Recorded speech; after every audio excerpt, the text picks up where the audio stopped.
itong HD guys, yan, wala yan, ultra extreme, wala guys. Kasi nga low ako, low device ako, kung magasa ng bulok.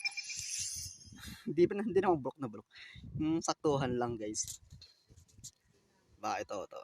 Nako, 3 minutes na tayo. So, ayan guys, yun medyo parang nag-dark siya, medyo dumilim. Ganun pa rin guys, pero ito mayroon akong gagawin dyan. May makikita kayo dito guys. Ayan sinasabi ko sa inyo. Kanina wala yan guys. Ngayon guys, nagkaroon siya ng parang damo. Ayun guys, diba? Nagkaroon siyang dark. Yan na yung uling guys.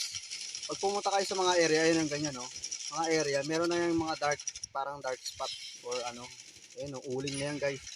So pag pumunta kayo ng bahay or mga village, may makikita kang ganyan guys, mauling. Diba? Ayan ang sinasabi ko sa inyo. Sa graphics yan guys, ayan okay. Diba? Pero kung may minimal man naman ito guys, meron ako. Ito naman tungkol to sa default, brightness, fresh, saka realistic. Dito tayo sa brightness. Tingnan nyo guys kung anong difference. Para sa mga low device to guys Saka sa mga newbies, yung sa mga hindi pa, ayan guys. So nakita nyo yan guys, sobrang linaw. Diba, ang sakit sa mata guys. Grabe, sakit sa mata.